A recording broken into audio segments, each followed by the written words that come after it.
नमस्कार, मैं गिरजेश कुमार।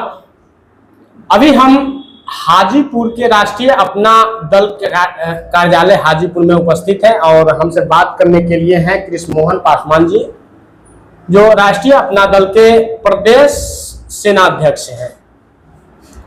इस खास बातचीत में पहले तो आपको बहुत बहुत स्वागत है सर। आपको भी। सर, बिहार की जो स्थिति है अभी, जैसे कहीं पे हत्याएं हो जाती हैं, कहीं पे किसी बच्ची के बलात्कार होती है और उसके बाद जब बिहार के सबसे बड़े अस्पताल में पीएमसीएच में जब बच्ची जाती है तो वहां पे 8 घंटों तक उसको एम्बुलेंस में रखा जाता है, बेड नहीं मिलता है। क्या आप ऐसे ही बिहार की कल्पना करते हैं? मैं मीडिया बंधुओं को धन्यवाद देता हूं, लेकिन मैं बताना चाहूंगा कि सत्ता शासन बेलगाम हो चुकी है। सरकार का जो नीति है वो बिल्कुल फेल हो चुकी है। इस तरह से दलित और महादलित का लोग कार्ड खेलते हैं और महादलित और दलित की जो बच्ची है आए दिन बलात्कार, रेप, मर्डर हो रहा है, उसको इलाज के लिए जगह नहीं दिया जा रहा है हॉस्पिटल में।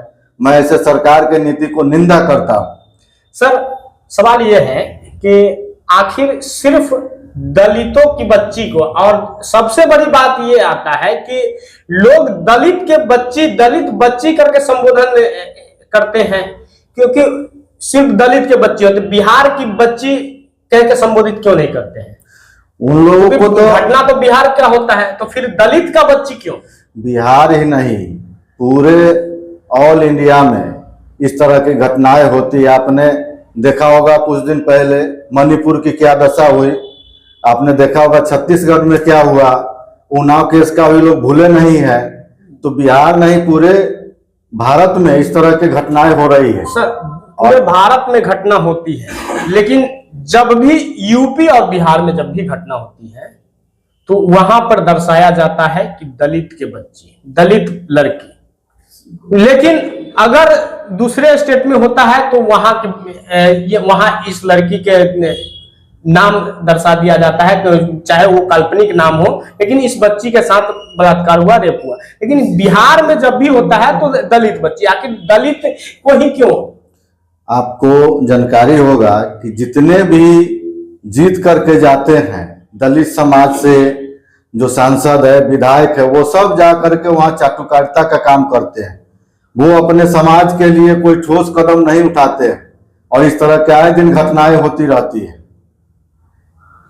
अभी जो है चिराग पासवान जी के पार्टी से SC/ST आयोग के अध्यक्ष बने मृणाल पासवान, धनंजय कुमार उर्फ मृणाल पासवान जी। उन्होंने यहाँ जो मुजफ्फरपुर जो घटना हुई है उसमें वहां पर गए और फोटो खिंचवाए और अपने पेज पर लिखे कि पीड़ित में बच्ची के परिवार को आयोग के द्वारा जो है एक सहयोग राशि दिया गया है और उसके भाई को जो है स्कूल में एडमिशन किया गया है और इंदिरा आवास घर बनाने के लिए इंदिरा आवास दिया गया है।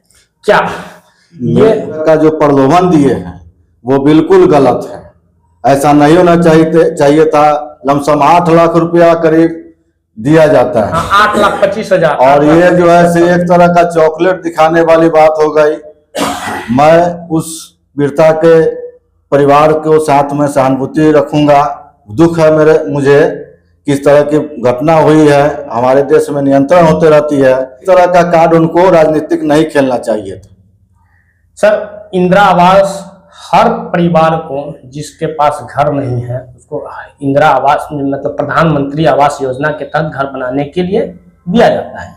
लेकिन पीड़ित परिवार को जो ये दिखावा दे रहे हैं कि इंदिरा आवास दिया गया, प्रधानमंत्री आवास योजना के तहत 1,20,000 दिया गया। दूसरी बात सर, सवाल यह है कि बिहार में, खासकर बिहार में 12वीं तक शिक्षा फ्री है, तो फिर एडमिशन कहाँ, क्या कहीं विदेशों में एडमिशन कराया गया है क्या? तो मैं तो आपको पहले ही बताया कि इस तरह का राजनीतिक कार्ड उस परिवार के साथ इन लोगों को नहीं खेलना चाहिए था। वो बिल्कुल गलत हुआ है, मैं उसकी निंदा करता हूँ। स्वास्थ्य मंत्री मंगल पांडे जी का एक बयान आया है कि हमने जो वहां का पदाधिकारी जो गलत किए हैं उसको जो है सस्पेंड किया गया है, कर दिया गया है यहाँ से। लेकिन उसके बाद तेजस्वी जी का बयान आया है। तेजस्वी जी का बयान आया है कि जिस व्यक्ति को उन्होंने अभी सस्पेंड किए हैं, निकाले हैं, उसको हमारी सरकार में पहले उसकी कार्य क्षमता को देखकर, गलत काम को देखकर उसको पहले ही निकाल दिया गया था। लेकिन उसके बाद जब हमारी सरकार गई, बीजेपी का सरकार आया, तो उसको फिर से रिज्वाइनिंग किया गया और फिर अभी जो है उसको हटा दिया गया। इस अभी जो घटना हुई उसको देखकर ये सरकार तो बराबर ये काम करती है, किसी को बहाल करती है बिना डॉक्यूमेंट के, किसी को निकाल देती है। आपने पिछले बार में सुना होगा कि आईएएस के नौकरी के लिए बिना वैकेंसी के ही बहाल कर दिया। आपने कभी सुना होगा कि बिना रोड बने ही पोस्टर लगा करके जो है उसका उद्घाटन कर दिया जाता है। तो बीजेपी के सरकार में तो चोरों का जो है आना जाना तो लगल रहता है, और बाद में जब किसी तरह का घटना हो जाती है तो कहता है कि इसको निकाल दिए, जबकि उसका कोई रिकॉर्डेड नहीं होता है। इस तरह की घटनाएं काफी देखने को मिलती है। तो मैं तो सरकार के जो है नीति और शासन सत्ता के खिलाफ पहले से ही हूँ, क्योंकि सब उसका फेल्यूर हो रहा है। शिक्षा, दवाई, रोजगार, बेरोजगारी जितना भी है चरम सीमा पर है। आपको क्या लगता है मंगल पांडे जी जो अभी स्वास्थ्य मंत्री हैं, मंगल पांडे की जो बात का है, अभी हाल फिलहाल में उनके ही आवास पर जा करके और उनको जो है कारिक पोता गया है बिहार की दुर्दशा को लेकर के। आपका जो चुनावी एजेंडा होगा, चुनावी मुद्दा हुआ, क्या होगा? मेरा चुनावी मुद्दा, अभी तो हमारे साथ पार्टी की जो है घोषणा हुई है, पार्टी हम पर विश्वास जताई है। मैं राजापकर विधानसभा सीट से उम्मीदवार बनने जा रहा हूं। जब मैं उम्मीदवारी की घोषणा करूंगा उस समय मैं अपना बताऊंगा। चुनाव को लेकर आपको क्या कुछ एजेंडा है, क्या कुछ मुद्दा को लेकर आप बिहार विधानसभा चुनाव में आ रहे हैं? जी, मेरे राष्ट्रीय प्रभारी राष्ट्रीय अपना दल के घोषणा कर चुके हैं अपना मैनिफेस्टो, उसको लेकर के मैं आऊँगा। और जो है आपने ये देख रहे हैं, इसी में मेरा सारा चीज़ जो है लिखा हुआ है, मैं इसी को लेकर आऊँगा। समय देने के लिए बहुत बहुत धन्यवाद। तो ये थे राष्ट्रीय अपना दल के प्रदेश सेना, और इन्होंने बड़ी बेबाकी से जो पीएमसीएच में जो घटना हुई है, जो कुढ़नी में, मुजफ्फरपुर कुढ़नी में जो घटना हुई है, और आए दिन बिहार में जो हत्याएं, बलात्कार और भ्रष्टाचार हो रही हैं, उस पर अपनी बात को रखे हैं।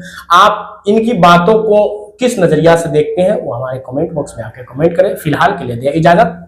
जय हिंद।